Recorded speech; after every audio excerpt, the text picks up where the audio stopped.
David Bowie unsuccessfully experimented with German cabaret, French chanson, and even Japanese kabuki theater until the symbol of the star appeared in his life. The line "and the stars look very different today" first appeared in the song Space Oddity in 1969 and immediately reached the top 5 of the UK singles chart.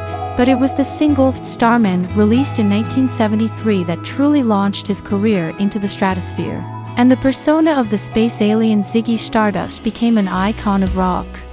Bowie himself was interested in the ideas of Aleister Crowley, the creator of the Thoth Tarot, and even painted a series of pictures based on this deck in 1975. Naturally, the star was included in that series.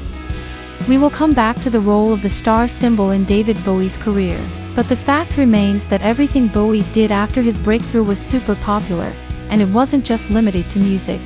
In 1976, Bowie launched his acting career by starring as an alien in the film The Man Who Fell to Earth, which immediately became a cult classic upon its release. Hello, Wanderer, and welcome to the mystical journey to the stars and the world of tarot cards.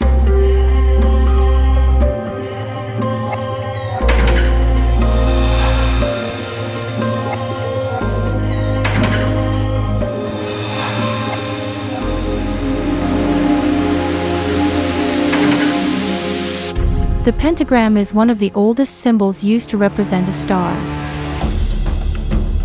The Mason, Rosicrucian, and the creator of the most widely used tarot deck today, Arthur Edward Waite, in his A New Encyclopedia of Freemasonry, writes that in ancient Egypt, the pentagram symbolized the stars in the sky and was called the Star of Anubis, the jackal-headed god.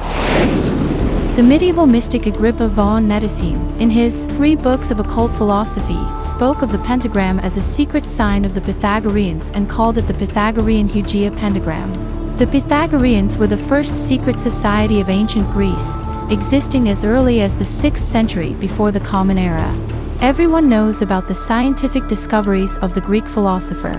For example, he was the first to prove the Pythagorean theorem. There was also a hidden, occult part of his knowledge about which very little is known. But according to Agrippa, the 5 rays of the Pythagorean Pentacle symbolized fire, water, air, earth, and ether. French occultist of the Napoleon era, Eliphas Levi, carefully studied Agrippa's works and went further. He created the Tetragrammaton in the form of a pentacle, which was an ancient encoded name of God. In contemporary popular culture, the pentagram is often depicted in satanic rituals. However, the Sigil of Baphomet, an image of the Egyptian god Banu-Bjedet with a goat's head, enclosed within an inverted pentagram, first appeared in the book by the French anti-Satanist activist of the 19th century, Stanislas de Guaita. The pentagram can also be observed by studying the movements of celestial bodies. From Earth, the planet Venus appears as a blue star, and its trajectory forms the Venus pentagram.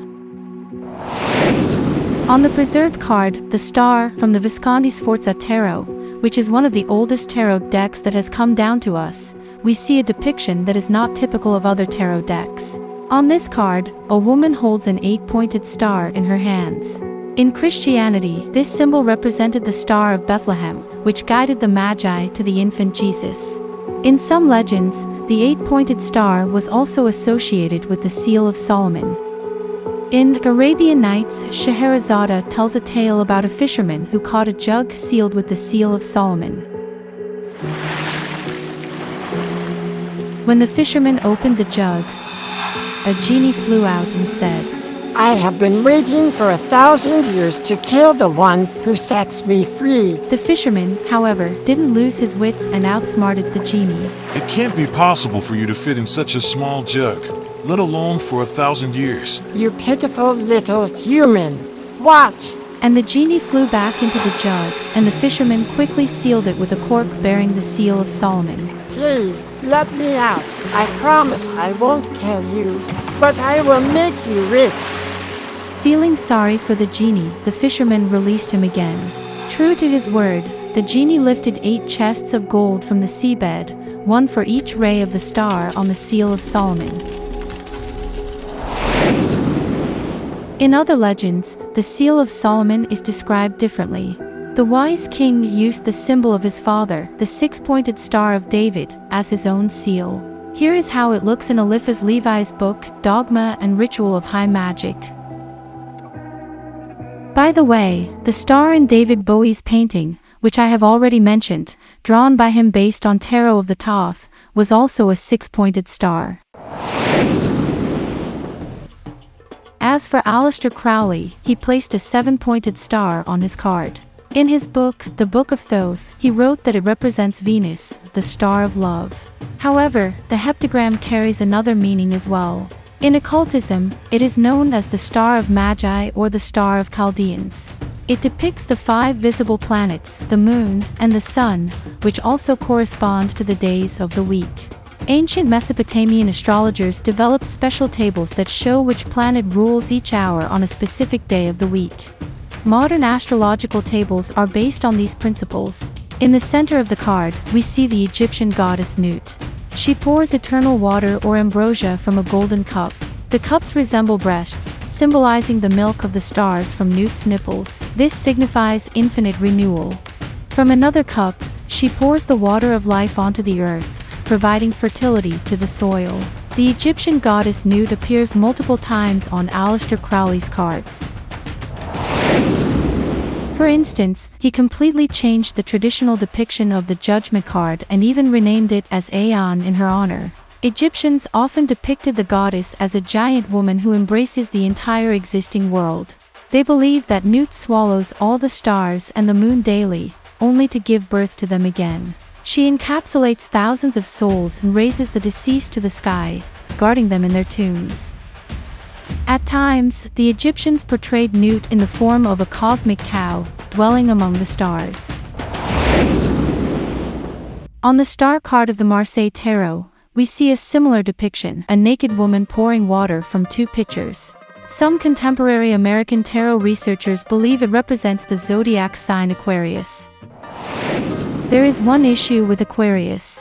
According to Greek mythology, Aquarius represents the beautiful youth Ganymede, whom Zeus saw and fell in love with. Transforming into a massive eagle, Zeus abducted Ganymede to Olympus.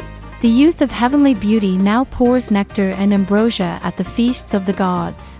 So, Aquarius cannot possibly be depicted as a woman. The star card in the Rider-Waite Tarot is almost identical to the Marseille Tarot. According to the explanations by the deck's creator, the young woman symbolizes the soul of a person. She is always youthful and beautiful. The water pouring from the pitchers represents the symbol of life energy. When it touches the earth, it makes it fertile.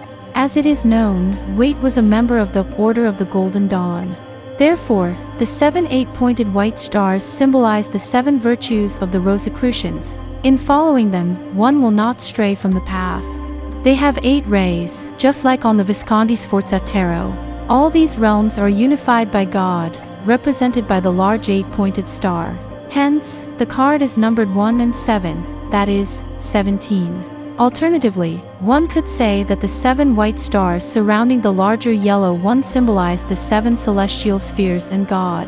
And, as it is known, the 7 heavens are described in Judaism, Christianity, Islam, and even in ancient Sumer. At the beginning of my story, I mentioned that David Bowie's career took off closely tied to the symbol of the star.